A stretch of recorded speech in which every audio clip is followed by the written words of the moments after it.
الحمدللہ ولیہ والصلاة علی نبیہ وعلی آلہ واصحابہ المتأدبین بآدابہ اما بعد فاعوذ باللہ من الشیطان الرجیم بسم اللہ الرحمن الرحیم۔ آج ہم انشاءاللہ عز و جل دراست النحو سے عامل کے بارے میں پڑھیں گے کہ عامل کتنے ہیں اور کون کون سے ہیں، اس تعلق سے آج پڑھیں گے۔ تو آئیے شروع کرتے ہیں۔ نمبر 43 میں مصنف بیان کر رہے ہیں کہ عامل 21 ہیں۔ عامل کتنے ہیں؟ عامل 21 ہیں۔ کیا کیا ہیں اب انہیں بیان کر رہے ہیں۔ اول حروف جارہ، نمبر 1 میں ہے حروف جارہ۔ اول حروف جارہ یعنی وہ حروف جو اسم پر داخل ہو کر اسے جر دیتے ہیں، کسرہ دیتے ہیں۔ نمبر 2 دوم حروف مشبہ بالفعل یعنی وہ حروف جو فعل کے مشابہ ہوتے ہیں۔ حروف مشبہ بالفعل یہ دوم میں ہے، نمبر 2 میں ہے۔ سوم ما و لا مشابہ بلیس یعنی وہ ما و لا جو لیسا کے مشابہ ہوتے ہیں، نمبر 3 میں ہے ما و لا مشابہ بلیسا۔ چہارم لائے نفی جنس یعنی نمبر 4 میں ہے لائے نفی جنس یعنی وہ لا جو کسی جنس کی نفی کرتا ہے، کسی سے جنس کی نفی کرتا ہے، لائے نفی جنس نمبر 4 میں ہے۔ پنجم حروف ندا، نمبر 5 میں حروف ندا ہے یعنی وہ حروف جن کے ذریعے سے کسی کی توجہ کو طلب کیا جاتا ہے، جس کے ذریعے سے کسی کو پکارا جاتا ہے، انہیں حروف ندا کہا جاتا ہے۔ پنجم 5ویں قسم ہے، نمبر 5 میں ہے حروف ندا۔ ششم نواصب مضارع یعنی جن کے داخل ہونے کے بعد فعل مضارع منصوب ہو جاتا ہے۔ نواصب مضارع جو فعل مضارع کو نصب دیتے ہیں انہیں نواصب مضارع کہتے ہیں۔ تو نمبر 6 میں ہے نواصب مضارع، یہ بھی عامل ہے، یہ بھی فعل مضارع پر عمل کرتا ہے۔ ہفتم نمبر 7 میں ہے جوازم مضارع یعنی جن کے داخل ہونے کے بعد فعل مضارع مجزوم ہو جاتا ہے، فعل مضارع پر جزم آتا ہے، انہیں جوازم مضارع کہتے ہیں۔ نمبر 7 میں جوازم مضارع ہے۔ ہشتم یعنی نمبر 8 میں ہے تمام افعال، تمام افعال عمل کرتے ہیں اس لیے یہ بھی عامل ہیں۔ ہشتم نمبر 8 یعنی 8ویں قسم جو ہے یہ تمام افعال ہے۔ اس کے بعد ہے نہم یعنی 9ویں قسم، نمبر 9 میں ہے اسماء شرطیہ، اسماء شرطیہ بھی عامل ہوتے ہیں، یہ بھی عمل کرتے ہیں۔ نمبر 9 میں اسماء شرطیہ ہیں۔ دہم اسم فعل بمعنی ماضی یعنی وہ اسم فعل جو ماضی کے معنی میں ہوتا ہے وہ بھی عامل ہوتا ہے۔ دہم یعنی نمبر 10 میں اسم فعل ہے جو کہ ماضی کے معنی میں ہو۔ یازدہم یعنی نمبر 11 میں اسم فعل بمعنی امر حاضر، وہ اسم فعل جو امر حاضر کے معنی میں ہے یہ بھی ایک عامل ہے، اسم فعل بمعنی امر حاضر۔ دوازدہم 12ویں قسم اسم فاعل، اسم فاعل بھی عامل ہے، یہ بھی عمل کرتا ہے۔ دوازدہم اسم فاعل۔ اس کے بعد ہے سیزدہم یعنی 13ویں قسم اسم مفعول، اسم مفعول بھی عمل کرتا ہے، اپنے بعد آنے والے اسم پر عمل کرتا ہے، تو یہ بھی ایک عامل ہے، تو نمبر 13 میں اسم مفعول۔ چہاردہم یعنی 14ویں قسم ہے صفت مشبہ، صفت مشبہ بھی ایک عامل ہے۔ اس کے بعد ہے پانچدہم اسم تفضیل، نمبر 15 میں اسم تفضیل ہے یعنی جو عامل ہیں ان میں سے 15 نمبر میں اسم تفضیل ہے، یہ بھی ایک عامل ہے، اسم تفضیل بھی عمل کرتا ہے۔ اس کے بعد ہے شاذدہم مصدر، شاذدہم یعنی نمبر 16 میں مصدر ہے، 16ویں قسم مصدر، مصدر بھی عمل کرتا ہے، اپنے فعل کا عمل کرتا ہے، جس طرح اس کا فعل عمل کرتا ہے اسی طرح مصدر بھی عمل کرتا ہے، یعنی فعل لازم کا مصدر لازم کی طرح اور فعل متعدی کا مصدر متعدی کی طرح عمل کرتا ہے۔ اس کے بعد ہے ہفتہم یعنی 17ویں قسم جو ہے نمبر 17 میں مضاف ہے کہ مضاف کی وجہ سے مضاف الیہ پر کسرہ آتا ہے۔ ہفتہم یعنی نمبر 17 میں مضاف ہے۔ اس کے بعد ہے ہیزدہم یعنی نمبر 18 میں ہے اسم تام، اسم تام بھی عمل کرتا ہے، عامل ہوتا ہے۔ اس کے بعد ہے نوزدہم یعنی 19ویں قسم ہے اسماء کنایہ، اسماء کنایہ بھی عامل ہوتے ہیں، نمبر 19 میں اسماء کنایہ ہیں۔ بیستم ابتدا ابتدا بھی عالم ہے. ابتدا کسے کہتے ہیں اس کو بیان کر رہے ہیں، یعنی عامل لفظی سے اسم کا خالی ہونا. عامل لفظی سے اسم کا خالی ہونا یہ ابتدا کہلاتا ہے اور یہ بھی عامل ہے. بستؤکم یعنی 21ویں قسم نمبر 21 میں ہے مضارع کا ناصب و جازم سے خالی ہونا. فعل مضارع کا ناصب اور جازم سے خالی ہونا یہ بھی ایک عامل ہے. اس وقت وہ مرفوع ہوتا ہے تو یہ بھی ایک عامل ہے. اب یہاں سے بیان کر رہے ہیں نمبر 44 میں قسم اول میں حروف جارہ ہیں 17. قسم اول میں حروف جارہ ہیں 17. دیکھ لو اس بیت میں وہ سب لکھے ہیں اکجا. یعنی پہلی قسم جو ہے عامل کی وہ ہے حروف جارہ کی. اسے بیان کر رہے ہیں کہ قسم اول میں حروف جارہ ہیں 17. حروف جارہ جو اسم کو جر دینے والے حروف 17 ہیں پہلی قسم میں. دیکھ لو اس بیت میں وہ سب لکھے ہیں اکجا. ابھی نیچے جو شعر آ رہا ہے اس میں دیکھ لو وہ تمام حروف ایک جگہ لکھے گئے ہیں. جا کہتے ہیں جگہ کو. دیکھ لو اس شعر میں اس بیت میں وہ سب ایک جا لکھ دیے گئے ہیں. وہ شعر کیا ہے؟ باو تاو کافو لامو واو منزو مزخلا ربا ہاشا من عدا فی عن علا حتی الا. یہ ہے شعر. دیکھو با ایک حرف ہے، تا دوسرا، با ایک، تا دو، کاف تین، لام چار، واو پانچ، مز چھ، منزو سات، اس کے بعد خلا 8، ربا 9، ہاشا 10، اس کے بعد ہے مین 11، عدا 12، فی 13، عن 14، علا 15، حتی 16، الا 17. تو یہ شعر میں پورا 17 حروف ہیں. اس کو پڑھنا ہے اس طرح: باو تاو کافو لامو واو منزو مز خلا ربا ہاشا من عدا فی عن علا حتی الا. باو تاو کافو لامو واو منزو مز خلا ربا ہاشا من عدا فی عن علا حتی الا. یہ کل 17 حروف جارہ ہیں. حرف جار جس اسم پر آئے، جس اسم پر بھی حرف جار آئے گا اس کو میں بتا رہے ہیں کہ حرف جار جس اسم پر آئے گا اس کے آخر میں جر کرے گا، یعنی کسرہ دے گا، جر کرے گا. جیسے بحجار من سجین، بحجارتن، بحجارتن میں دیکھیں آخر میں کسرہ ہے. اس کے بعد ہے من سجین، آخر میں دیکھیں کسرہ ہے، من سجیلن. نمبر 45 قسم دوم میں مشابہ فعل کے 6 حروف ہیں. قسم دوم میں مشابہ فعل کے 6 حرف ہیں. ان سبھوں کو مع عمل ایک شعر میں ہے لکھ دیا. یعنی دوسری قسم جو فعل حروف مشبہ بالفعل کے ہیں ان کو نیچے ایک شعر میں لکھ دیا گیا ہے. اور یہ فرما رہے ہیں قسم دوم میں مشابہ فعل کے 6 حرف ہیں. ان سبھوں کو مع عمل ایک شعر میں ہے لکھ دیا. انا و انا کانا لیتا لاکن لعل مبتدا کے ناصب اور رافع خبر کے ہیں صدا. یعنی یہ جو 6 حروف ہیں انا، انا، کانا 3، لیتا، لاکن، لعل یہ 3، اس طرح 6 حروف ہیں. اب دوسرے جو آخر میں بتا رہے ہیں کہ مبتدا کے ناصب، مبتدا کو یہ حروف جو ہیں نصب دینے والے ہیں، اور رافع خبر کے ہیں صدا، اور خبر کو ہمیشہ رفعہ دینے والے ہیں. یہ جو انا، انا، کانا وغیرہ ہیں یہ مبتدا کو نصب دیتے ہیں اور خبر کو رفعہ دیتے ہیں. حروف مشبہ بالفعل جملہ اسمیہ پر آتا ہے. حروف مشبہ بالفعل جملہ فعلیہ پر نہیں بلکہ جملہ اسمیہ پر آتا ہے. مسند الیہ کو نصب اور مسند کو رفعہ دیتا ہے. مسند الیہ کو یعنی جس کو اس کا اسم کہتے ہیں اس کو نصب دیتا ہے اور مسند کو رفعہ دیتا ہے. جیسے ان اللہ غفور، دیکھیں ان اللہ میں اللہ یہ مسند الیہ ہے، لفظ اللہ اس میں جلالت یہ مسند الیہ ہے. انا نے اس میں جلالت کو نصب دیا اور غفورن کو رفعہ دیا جو کہ اس کی خبر ہے، مسند ہے. مسند الیہ کو حرف مشبہ بالفعل کا اسم اور مسند کو حرف مشبہ بالفعل کی خبر کہتے ہیں.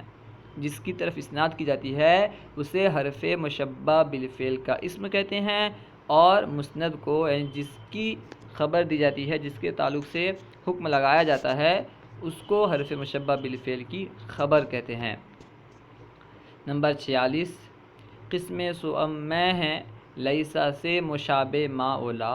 قسم سؤم میں ہیں لیسا سے مشابہ ما اولا ہیں یہ رافع اسم کے ناصب خبر کے دائمہ. یعنی تیسری قسم میں لیسا سے مشابہت رکھنے والے ما اور لا ہیں، یعنی وہ ما اور لا جو لیسا سے مشابہ ہیں، لیسا کے مشابہ ہیں، ان سے مشابہت رکھتے ہیں، اور یہ اسم کو رفع دیتے ہیں اور خبر کو نصب دیتے ہیں۔ ما تو نکرہ و معرفہ دونوں پر آتا ہے مگر، ما تو نکرہ و معرفہ دونوں پر آتا ہے مگر، لا فقط نکرہ پہ آتا ہے اے عزیز باصفا۔ اب یہاں بتا رہے ہیں کہ ما جو ہے یہ نکرہ پر بھی آ سکتا ہے، معرفہ پر بھی آ سکتا ہے، لیکن لا صرف اور صرف نکرہ پر آتا ہے، لا معرفہ پر نہیں آتا۔ ما اور لا جملہ اسمیہ پر آتے ہیں، یعنی جو ما اور لا مشابہ بلیسا یہ جملہ اسمیہ پر داخل ہوتے ہیں، فعلیہ پر نہیں۔ ما اور لا جملہ اسمیہ پر آتے ہیں، مسند الیہ کو رفع اور مسند کو نصب کرتے ہیں، جیسے ما ھذا بشرن، تو اس مثال میں ما ھذا بشرن میں بشرن یہ مسند ہے جو کہ منصوب ہے، اور ھذا یہ مسند الیہ ہے، یہ حالت رفعی میں ہے، کیونکہ ھذا مبنی میں سے ہے، مبنی کی اقسام میں سے ہے، اس وجہ سے یہ اس میں جو ہے رفع ظاہر نہیں ہوا ہے۔ ما ھذا بشرن میں بشرن منصوب ہے۔ اس کے بعد ہے دوسری مثال ہے لا رجل قائما، لا رجل قائما میں لا نکرہ پر داخل ہوا ہے، رجل دیکھیں نکرہ ہے، لا جو ہے نکرہ پر داخل ہوا ہے اور اسے رفع دیا ہے، قائما کو نصب دیا ہے، لا رجل قائما۔ نمبر 47 لائے نفی جنس، یعنی جو جنس سے کسی بھی جنس سے نفی کسی حکم کی نفی کرتا ہے۔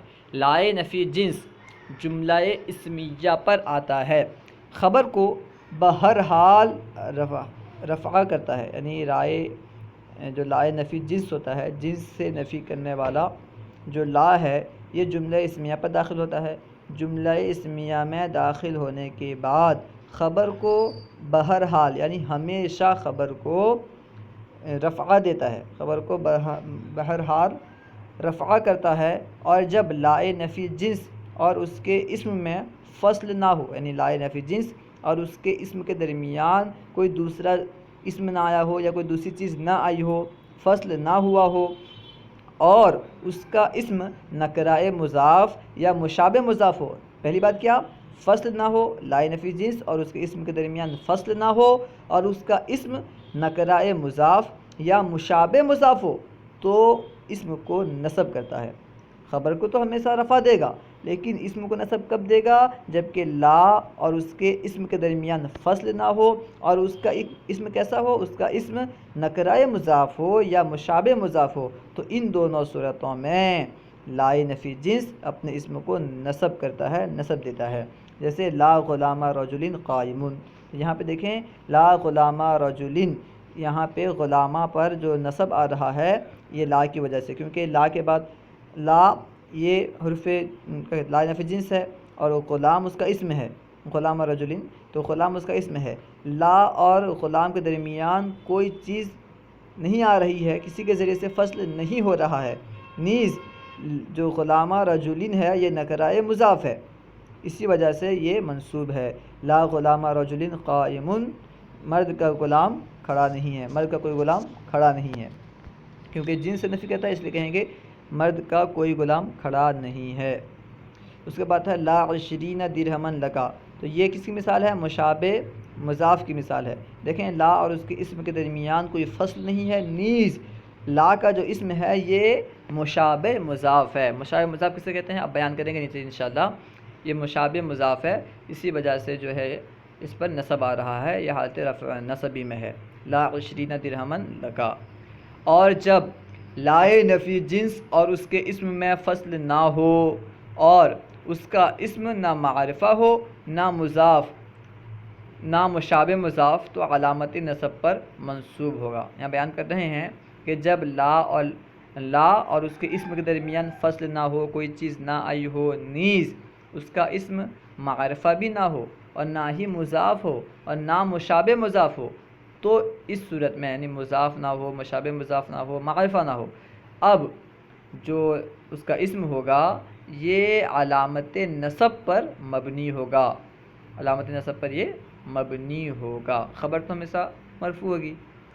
جیسے دیکھیں لا ریبہ فی، ریبہ یہ معرفہ بھی نہیں ہے، مضاف بھی نہیں ہے، مشابہ مضاف بھی نہیں ہے، تو اس وجہ سے یہ مبنی بر فتح ہے، یعنی مبنی اعلیٰ نصب ہے، یعنی علامت نصب پر یہ مبنی ہے۔ غیب جو ہے یہ علامت نصب پر مبنی ہے۔ لا ریب فی، اس کے بعد ہے لا رجلین قائمان فی الدار، یہ بھی رجلین جو ہے یہ معرفہ بھی نہیں ہے، مضاف بھی نہیں ہے، مشابہ مضاف بھی نہیں ہے، نیز لا اور اس کے درمیان کوئی دوسری چیز بھی نہیں ہے، فصل بھی نہیں ہے، اس وجہ سے یہ مبنی یعنی نصب کی علامت پر مبنی ہے۔ لا رجلین قائمان فی الدار نصب کی علامت پر مبنی ہے۔ فائدہ، اب یہاں بتا رہے ہیں کہ مشابہ مضاف کسے کہتے ہیں۔ فائدہ، جو اسم اپنا پورا معنی ظاہر کرنے میں دوسرے اسم کا محتاج ہو اسے مشابہ مضاف کہتے ہیں۔ جو اسم اپنا پورا معنی بتانے میں، پورا معنی ظاہر کرنے میں دوسرے اسم کا محتاج ہو اسے کیا کہتے ہیں؟ مشابہ مضاف۔ جیسے طالع، عشرون، یہ سب کیا ہیں؟ مشابہ مضاف ہیں۔ طالعن یعنی چڑھنے والا، طلوع ہونے والا، کیا طلوع ہونے والا؟ طالعن جبلن کہیں گے تب یعنی پہاڑ پہ چلنے والا۔ عشرون 20، کیا 20؟ یعنی عشرون درہمن یا قلمن وغیرہ۔ اب یہاں پہ بیان کر رہے ہیں نمبر 48 میں، یا وہ حمزہ اور ایا وہ اے حیا ہیں یہ ندا کے واسطے اے پارسا۔ یا وہ حمزہ اور ایا وہ اے حیا ہیں یہ ندا کے واسطے اے پارسا، یعنی یہ جو حروف ہیں یا، حمزہ، ایا، اے حیا، یہ 5 حروف ندا کہلاتے ہیں۔ ان کے ذریعے سے کسی کی توجہ کو طلب کیا جاتا ہے۔ حروف ندا منادہ مضاف کو نصب کرتا ہے۔ حرف ندا منادہ مضاف کو، اگر منادہ یعنی جس کو پکارا جا رہا ہے اگر وہ مضاف ہو تو اسے نصب دیتا ہے، منصوب کرتا ہے۔ حرف ندا منادہ مضاف کو نصب کرتا ہے، جیسے یا عبداللہ، دیکھیں یہاں عبداللہ مضاف ہے، یعنی عبد مضاف ہے لفظ اللہ کی طرف، تو یہ مضاف ہے اور اسے پکارا جا رہا ہے، اسے ندا دی جا رہی ہے، تو وہ منادہ ہوا، عبداللہ منادہ ہوا، تو حرف ندا جو ہے اسے نصب دے گا۔ یا عبداللہ ہوگا، یا عبداللہ پکارنا غلط ہے، یا عبداللہ نہیں بلکہ یا عبداللہ۔ اور مشابہ مضاف کو بھی نصب کرتا ہے، جو مضاف تو نہ ہو لیکن مضاف کے مشابہ ہو اسے بھی نصب کرتا ہے، جیسے یا طالعن جبلن، دیکھیں یہاں طالعن جبلن یہ مشابہ مضاف ہے، اس وجہ سے اسے یا حرف ندا نصب دے رہا ہے۔ اور جو نکرہ ندا کے بعد بھی معرفہ نہ ہو اس کو نصب کرتا ہے۔ یہاں پہ معرفہ ہو لکھ دیا گیا ہے، معرفہ نہ ہو لکھنا چاہیے، یہاں پہ کاتب کی غلطی ہو گئی ہوگی یا پرنٹ آؤٹ میں غلطی ہو گیا ہوگا۔ جو نکرہ ندا کے بعد بھی معرفہ نہ ہو، یہاں پہ نہ ہو کرنا ہے، کیا کرنا ہے؟ نہ ہو۔ جو نکرہ ندا کے بعد بھی معرفہ نہ ہو اس کو نصب کرتا ہے، یعنی حرف ندا اس کو نصب کرتا ہے۔ جیسے جیسے اندھا پکارے، کسی اندھے نے پکارا، کیا کہا؟ یا رجلن خذ بیدی، اندھے کے پکارنے سے کوئی معرفہ نہیں ہوتا ہے، کیونکہ اندھا کسی خاص آدمی کو نہیں پکارتا، وہ کہتا ہے اے مرد میرا ہاتھ پکڑ، یا رجلن خذ بیدی، اے مرد میرے ہاتھ کو پکڑ، تو یہاں پہ وہ کسی خاص آدمی کو نہیں پکار رہا ہے کہ وہ معرفہ ہو جائے، نکرہ ہی رہے گا۔ تو یہاں پہ جو لکھا ہے کہ جو نکرہ ندا کے بعد بھی معرفہ ہو، معرفہ نہ ہو ہوگا، وہ جو ہے یہ غلطی سے ہو گئی ہے، ٹھیک ہے۔ اور منادہ معرفہ جو نہ مضاف ہو اور نہ مشابہ مضاف، وہ علامت رفعہ پر مبنی ہوگا، یعنی پہلی صورت بیان کیے کہ منادہ مضاف ہو تو منصوب ہوگا، مشابہ مضاف ہو تو منصوب ہوگا، اور وہ نکرہ جو حرف ندا کے بعد بھی، ندا کرنے کے بعد بھی معرفہ نہ ہو وہ بھی منصوب ہوگا۔ اب یہاں معرفہ کے بارے میں بیان کر رہے ہیں کہ منادہ اگر معرفہ ہو، مضاف نہ ہو، یعنی ایسا معرفہ جو مضاف بھی نہ ہو، مشابہ مضاف بھی نہ ہو، تو علامت رفعہ پر مبنی ہوگا، یعنی مبنی بر رفعہ ہوگا۔ دیکھیں جیسے وہ بتا رہے ہیں خواہ قبل ندا معرفہ ہو یا بعد الندا معرفہ، یعنی معرفہ یا تو وہ ندا سے پہلے بھی معرفہ ہو یا پھر ندا کے بعد معرفہ بنا ہو، دونوں صورتوں میں وہ علامت رفعہ پر مبنی ہوگا۔ دونوں کی مثال یہاں ذکر کریں گے، دیکھیں گے۔ دیکھیں وہ بیان کر رہے ہیں کہ خواہ قبل ندا معرفہ ہو یا بعد ندا معرفہ بن گیا ہو. جیسے یا زیدو، دیکھیں یا زیدو یہ معرفہ ہے، مضاف بھی نہیں ہے، مشابہ مضاف بھی نہیں ہے، تو یہ مبنی علامت رفع پر مبنی ہے. یا زیدو علامت رفع پر مبنی ہے. دوسری مثال ہے یا رجلو. یا رجلو جو ہے یہ ندا سے پہلے تو مبنی نہیں تھا، ندا سے پہلے تو معرفہ نہیں تھا. یا رجلو ندا سے پہلے معرفہ نہیں تھا لیکن ندا کے بعد معرفہ ہو گیا، کیونکہ خاص آدمی کی طرف اشارہ کر کے یا اسے پکارا جا رہا ہے تو وہ معرفہ ہو گیا. یا رجلو یہ معرفہ ہے. یہ اس کی مثال ہے جو بعد از ندا یعنی ندا کے بعد جو معرفہ بنا ہے، تو یہ بھی علامت رفع پر مبنی ہے. اس کے بعد ہے یا زیدانی، یہ تثنیہ کی مثال ہے، یہ بھی علامت رفع پر مبنی ہے. یا رجلانی یہ بھی کیونکہ تثنیہ کا صیغہ ہے تو یہ بھی علامت رفع پر مبنی ہے کیونکہ مضاف نہیں ہے، مشابہ مضاف نہیں ہے. اس کے بعد یا زیدنا یا مسلمنا یا موسیٰ یا قاضی، یہ سب علامت رفع پر مبنی ہیں کیونکہ یہ معرفہ ہیں. اس میں سے کچھ اسماء ایسے ہیں جو ندا سے پہلے بھی معرفہ تھے اور ندا کے بعد بھی معرفہ ہیں، اور کچھ اسماء ایسے ہیں جو ندا سے پہلے تو نکرہ تھے لیکن ندا کے بعد معرفہ بن گئے ہیں. اب یہاں سے ان لن وغیرہ کے بارے میں بیان کر رہے ہیں. نمبر 49 میں بیان کر رہے ہیں ان ولن پھر کئی اذن. ان ولن پھر کئی اذن ہیں یہ حروف ناصبہ، کرتے ہیں منصوب مستقبل کو بے شک مطلقہ. ان ولن پھر کئی اذن ہیں یہ حروف ناصبہ، کرتے ہیں منصوب مستقبل کو بے شک مطلقہ. یعنی یہ جو حروف ہیں ان ہے، کئی ہے، لن ہے، اذن وغیرہ، یہ جب فعل مضارع پر داخل ہوتے ہیں تو اسے منصوب کرتے ہیں، اسے نصب دیتے ہیں. ان فعل کو یعنی فعل مضارع کو مصدر کے معنی میں کر دیتا ہے. ان فعل کو یعنی فعل مضارع کو مصدر کے معنی میں کر دیتا ہے، اسی لیے اس کو ان مصدریہ کہتے ہیں، اسی وجہ سے ان کو ان مصدریہ کہتے ہیں. جیسے یرید اللہ ان یخفف عنکم، یرید اللہ ان یخفف عنکم، یہاں دیکھیں ان یخفف میں ان یخفف میں داخل ہوا ہے تو وہ اسے مصدر کے معنی میں کر دے گا. تو کیا معنی ہوگا؟ ان یخفف کا معنی ہوگا تخفیف. اس کا جو مصدر ہے تخفیف، ان یخفف تخفیف کے معنی میں ہوگا. اور بیان کر رہے ہیں کہ اس کا معنی یرید اللہ تخفیف عنکم ہے. اس کا معنی یعنی یرید اللہ ان یخفف عنکم کا معنی کیا ہے؟ یرید اللہ تخفیف عنکم. صلو علی الحبیب صلی اللہ تعالی علی محمد صلی اللہ علیہ وسلم. اگر آپ کو کوئی بات سمجھ میں نہ آئی ہو یا کوئی سوال کرنا چاہتے ہوں تو کمنٹ باکس میں سوال کریں، انشاءاللہ عز و جل آپ کو جواب مل جائے گا. ہمارے یوٹیوب چینل فیضان درس نظامی کو ضرور سبسکرائب کریں اور ان ویڈیوز کو خوب شیئر کریں، خوب عام کریں. السلام علیکم ورحمۃ اللہ وبرکاتہ.